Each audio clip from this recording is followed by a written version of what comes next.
Hola, ¿qué tal? Soy Matías Rebolledo y estamos aquí en el set de Quinótico, en el 29ª edición del Festival de Málaga, en este set audiovisual patrocinado por Repsol. Ya sabéis, aquí en la Costa del Sol os vamos a acercar lo mejor del talento nacional e internacional que pasa estos días por aquí, por este set. Parte de ese talento pasa hoy por el documental Sucia, es uno de los documentales que vamos a ver estos días en Málaga, y tenemos a sus dos responsables. Más cerquita mío, Bárbara Mestanza, ¿qué tal? ¿Cómo estás? Bienvenida. Hola, gracias por invitarnos. Y un poquito más allá tengo a Marc Pujolar, ¿qué tal? ¿Cómo estamos? Buenos días, muy bien, felices de estar aquí. Bienvenido también. Bueno, lo primero, muchísimas gracias por vuestro tiempo. Sé que hay muchas cosas que hacer estos días en Málaga. Y lo más obvio, me gustaría, Bárbara, que si pudieses explicarle a la gente el proyecto. Es decir, si alguien no lo conoce, si alguien no sabe qué es, ¿cómo lo definirías? ¿Cómo explicarías qué es Sucia? Pues mira, últimamente me están preguntando mucho y me está costando mucho como contar todo lo que pasa en esa película y todo lo que sucede en una frase, ¿no? Un logline. Este es un documental que de alguna manera habla sobre mi proceso creativo y mi proceso judicial para intentar hacer justicia después de un abuso sexual que sufrí ahora hará 11 años en Madrid.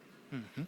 Claro, quería también preguntarte por el aspecto multidisciplinar, es decir, esto ha tenido varias capas, ha tenido un libro, ha tenido una obra de teatro y tiene ahora una capa más, porque ya hablaremos ya me quedo para el final esa pregunta sobre el final de la peli, SQR, pero quería preguntarte por lo multidisciplinar. ¿Cómo ha sido encontrar el relato que querías hacer? ¿O es una cosa que haces? Porque se ve mucho en el docu cómo va mutando, cómo vas encontrando la forma de contarlo. ¿Cómo han sido esos pasos, ese proceso? Claro, esto empezó siendo una obra de teatro porque en ese momento lo que necesitaba era ponerme a escribir. Pero cuando empezamos la obra de teatro, yo tenía muy claro que tenía ganas de intentar buscar información sobre el tema. Un poco también me doy cuenta ahora que esto es lo típico de que a veces nos pensamos, y es una cuestión de patriarcado y machismo absoluto, a veces nos pensamos las mujeres que para contar lo que nos pasa necesitamos haber leído 500 libros y ser muy cultas y muy inteligentes, cuando al final estamos hablando de algo que nos pasa a la mayor parte de las mujeres de alguna forma, ¿no? Entonces, cuando empezamos, yo hablé con Marc, que le conozco de toda la vida, somos amigos desde los 6 años, y tenía muy claro que necesitaba una parte audiovisual, tenía muchas ganas de hacer entrevistas a hombres. La obra de teatro empieza como con una especie de corto donde son yo conversando con muchos hombres. Tenía ganas de ver qué decía la masculinidad sobre el tema del abuso, y poco a poco nos fuimos dando cuenta que nos íbamos encontrando con información que creíamos que no había sido visibilizada antes. Y ya entonces ahí es cuando nos miramos y dijimos, tenemos que hacer, esto tiene que ser un documental, primero para que esto llegue a la mayor parte de gente, a la mayor cantidad de gente, y después porque realmente yo sentí que teníamos que hacer el documental que a mí me hubiera venido bien ver cuando a mí me sucedió esto, y no solo en ese momento, sino a través de estos años de bloqueo y reparación. Uh-huh. Quería preguntaros, desde un punto de vista más formal o más cinematográfico, ¿cómo le dais forma? ¿Cómo elegís qué mostrar, qué no? También se lo quiero preguntar también a Marc por el sentido de que es una historia tan propia, tan tuya, que luego obviamente se universaliza, pero claro, ¿cómo es esa conversación sobre la intimidad, sobre qué mostrar, sobre, pues eso, momentos en los que te derrumbas o que pierdes la esperanza respecto al juicio? ¿Cómo elegís que sí y que no? Bueno, en realidad lo grabamos, llevamos 6 años grabándolo absolutamente todo. Sí, un poco lo de Rec de Pablo, grábalo todo. Tú estabas en plan, pasaba cualquier situación que era susceptible a tener cierto interés respecto a su caso, y o estaba yo o estabas tú sola autograbándote con el móvil, con el ordenador. Ha sido un poco estar ahí. Teníamos la sensación de que, bueno, de que este viaje en primera persona no se había contado de esta manera nunca, ¿no? Digamos que documentales sobre el abuso hemos visto unos cuantos, pero tenemos la sensación que nuestro approach es un poco distinto. De alguna manera intentamos matar todo lo que es el morbo, que suele ser lo que sostiene la narración en general en este tipo de documentales, y aquí el morbo lo matamos al minuto 2, que ya cuenta de pe a pa su abuso, y el abuso real empieza después, ¿no? Como todos 10 años de proceso de cuestionamiento hasta llegar a un final que tampoco ha sido un final.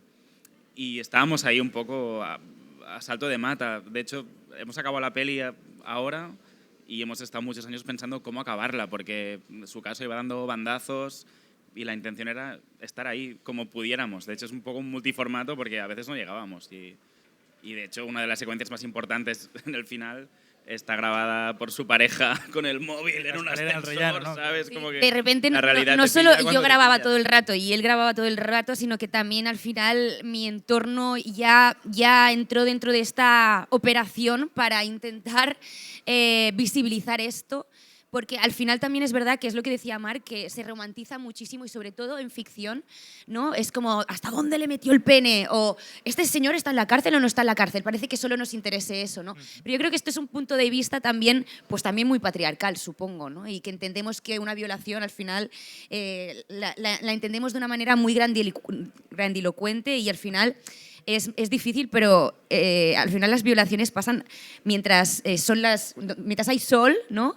Y quien te viola a veces pues es tu propia pareja, ¿no? Entonces teníamos muy claro que queríamos, precisamente hacíamos este documental para mostrar la realidad, el detalle de lo que realmente pasa en un proceso judicial o después de ser agredida. Y es por eso que el inicio del documental ya lo que teníamos muy claro que queríamos empezar con, mira, vamos a contarte qué es lo que pasó, para que ya no dudes más, para no jugar contigo con eso como espectador, sino, no, vamos a contártelo ya, porque lo que nos interesa aquí no es lo que me pasó, sino lo que pasó después. Bárbara, la pregunta es directa. ¿Cómo te atreves? En el sentido de, ¿cómo sales de lo que el relato marca que tiene que ser la víctima? ¿Cómo sales para reflexionar también sobre eso en sociedad en 2025-2026? ¿Cómo es ese papel? Y cómo también decides romper esa barrera, ¿no? En plan de que el espectador sepa exactamente cómo ha sido tu proceso. ¿Es complicado reflexionar hacia adentro? Vaya pregunta. Es que tiene muchas respuestas, ¿no? Es decir, yo empecé de una manera muy kamikaze. Es decir, yo empecé sin pensar y de una manera, ahora pienso muy naif, porque yo no era consciente de todo lo que me podía llevar el hecho de abrirme tanto, vulnerabilizarme tanto, ponerme tanto en el foco.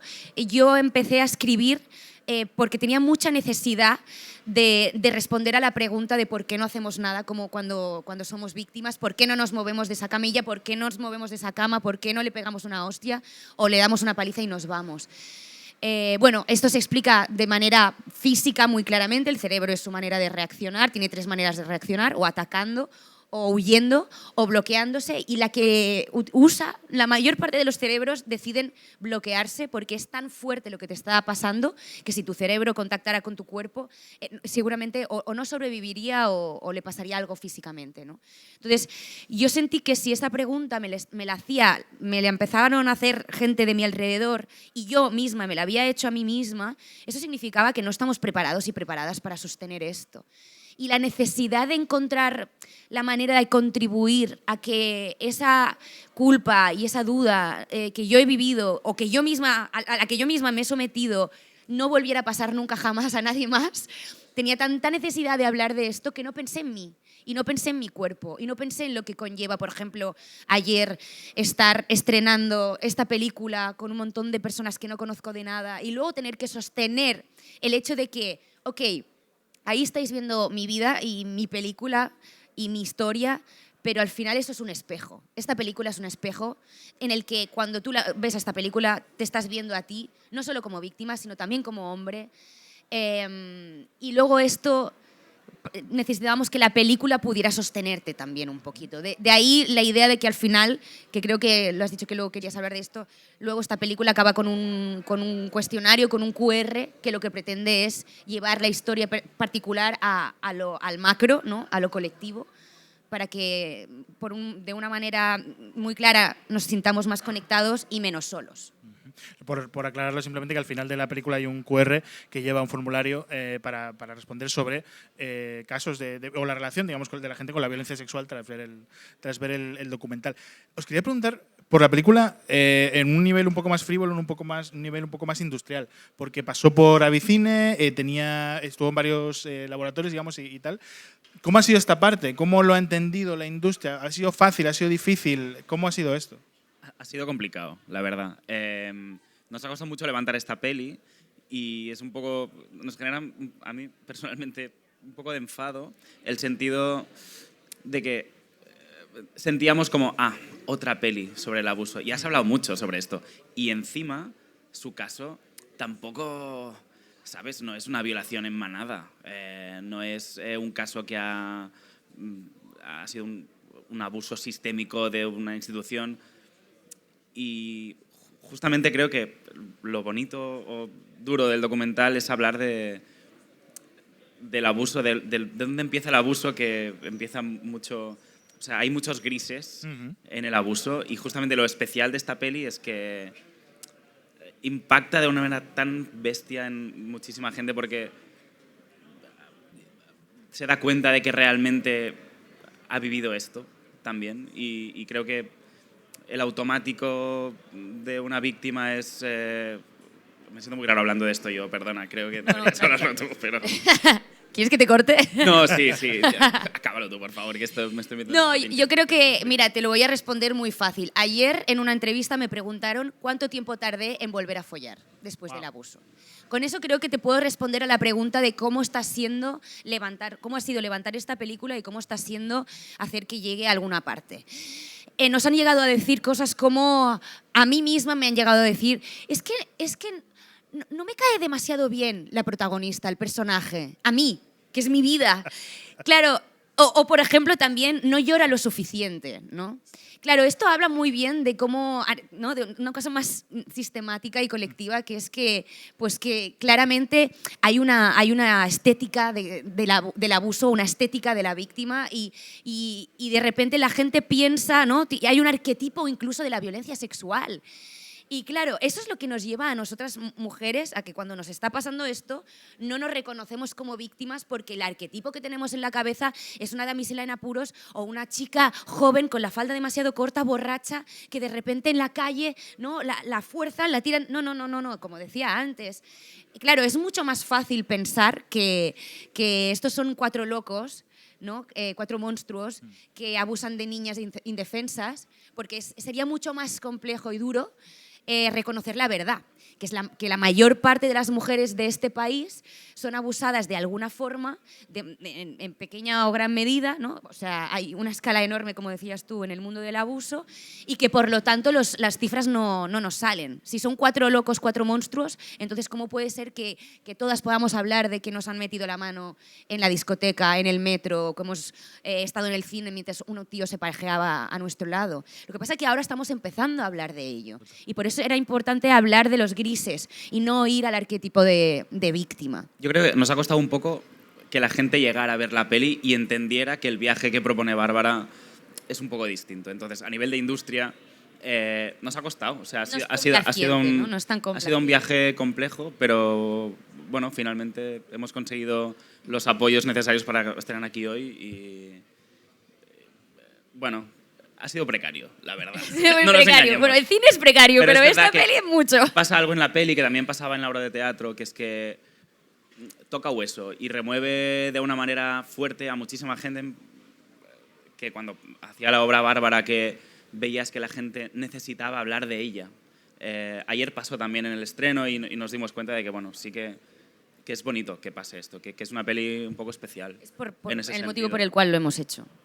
Sí, hemos aguantado, porque cada vez que la mostrábamos o llegábamos a un sitio, te das cuenta de que, joder, sí, que vale la pena hacer esta peli, sí. Oye, pues Bárbara, Marc, Bárbara, muchísimas gracias por vuestro tiempo y mucha suerte con todo lo que venga. Gracias por acogernos. Nosotros, ya sabéis, vamos a seguir aquí en Quinótico contando todo lo que ocurra en esta 29ª edición del Festival de Málaga, en este set audiovisual patrocinado por Repsol. Todo lo que ocurre aquí, ya sabéis, en quinótico.es, la primera con K, la segunda con C.